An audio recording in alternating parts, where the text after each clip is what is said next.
Good afternoon, my beautiful nerd nation. Tsusasi here, and I just wanted to kind of catch you up on the goings-ons and what is actually happening with Geeks by the Creep, the channel, the studio.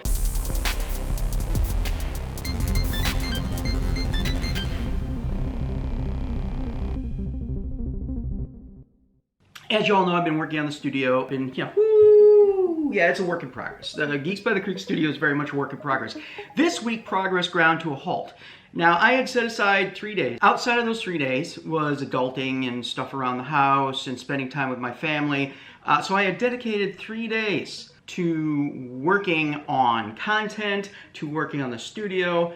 And then I got the news that my flooring, the rest of it, still hasn't arrived. So I couldn't work on that. That's the biggest thing that has to get done now in the studio, is finishing up all of this flooring, because I need to do that before I can bring in the rest of my storage and shelving and get all of the additional systems set up that aren't going to be in the main, under the main TV area. So that ground to a halt. So I thought, okay, well, that's just more time to edit, right? And maybe even get in a little extra content. But I also, on Monday, had to have a handyman come in and give kind of an overview of some damage that we had to our shower, and that damage ended up being far more extensive than we could have imagined. So there had been some tiles pushed in and moisture got behind there, and so everything back there was just rotted and full of mildew and mold, and thank goodness it wasn't black mold as far as we could tell. I relied on the contractor for that. That's, you know, and he didn't wear a respirator. He masked up, because you don't come in our house without a mask. So once we had established that there was far more work that needed to be done, I then had to choose materials and source materials. Surprisingly, the stuff that we wanted was, quantities were low, so it required coordinating efforts to get supplies from various different stores that had the low supply to get the amount that we wanted. That took up a lot of time. Then the project itself ended up taking 2 very long 10-hour days for that work to get done, and it was just chaos here in the house. So no editing, no recording, nothing could get done with the noise level and the dust level and the dirt and everything. And then we had an additional day of cleanup, and that put me into the days that I had already planned other things to get done around the house and wanted to be a part of. So that completely borked my schedule for the week. I couldn't get anything done in the studio because I didn't have the materials, and while he was doing that construction would have been the perfect time because I couldn't do any editing. So that would have actually been okay had I been able to get the materials. Listen, I am not going to let this get me down. I'm back in the studio today. I'm making this little recording here just to kind of let you know where things are at. I'm going to put this up. So I just want to also give you a little heads up. I have some other content. So I was going to review the Split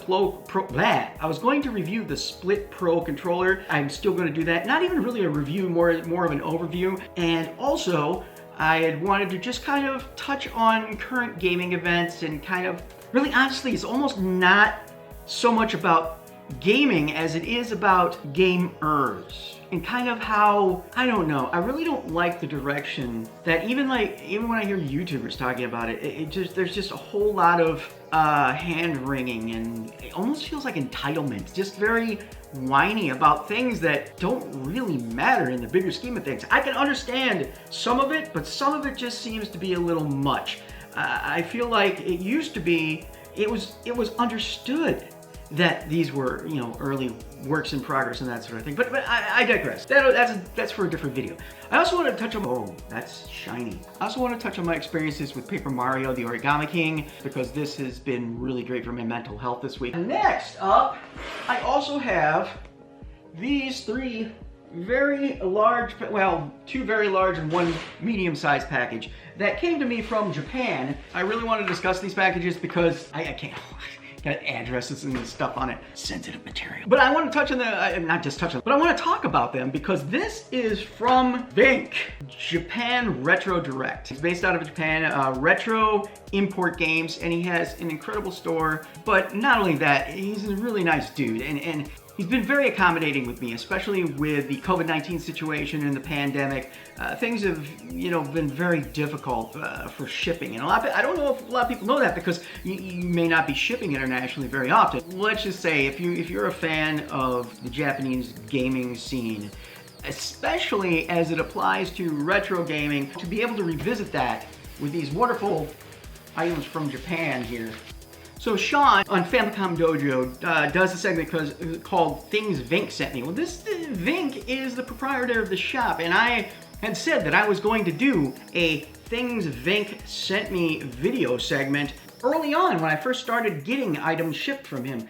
Now that I have a whole pile amassed, an import stack of shame, I kind of wanted to go through them and share them with you. To go through all my treasures that I got from him. You can find them on Twitter, and they have their website, of course. So that's kind of what's going on. I am recovering from a week of surprises. I just wanted to bring you up to speed. I am still working on getting some content out. I have some content in the can already that I wanted to edit, but I think that I'm also, while I have the opportunity, also going to try to get some more work done. I'm getting lots of glare now. The sun is setting and I don't have proper blackout curtains yet. I still have countdown videos to do. I got to get them out there, and I still have to do voiceover work for that, because the voiceover work that was done, no, just no. That's actually the delay for these countdown videos as well, is that I have a lot of voiceover work to redo. And that just comes down to trying to increase the quality of the output for the channel. And I'll do the best I can. So there you have it. That's a quick little update for the Geeks by the Creek. Yeah, look at Animal Crossing. Oh, Animal Crossing, yeah. Oh, yeah, that's right. So wrap it up. That's everything you need to kind of know for the time being for Geeks by the Creek. I'm working hard to get things back on track. I'm going to have a bite to eat now, and then I'm going to come back in because my sugar's low. You may have been able to tell that. I'm a little low blood sugar. I get a little. As always, thank you very much for checking out the channel. If you're new, if you stuck with me all this time, thank you so much for doing that. You have no idea how much it means to me. A lot of people look at a channel and they see, you know, under 1,000 viewers, under 500, under 200, whatever. They're like, why do you bother? Because it's fun. Because the interactions are fun. Because knowing that people like you are watching this, it's incredible. It's like, okay, so I have 184 subscribers. It's like walking into a room with 184 people and entertaining them. Why is that not fun to some people? Regardless, thank you so much for sticking around. And as always, peace, love, and Nintendo. I'm gonna get food 'cause I'm feeling funny.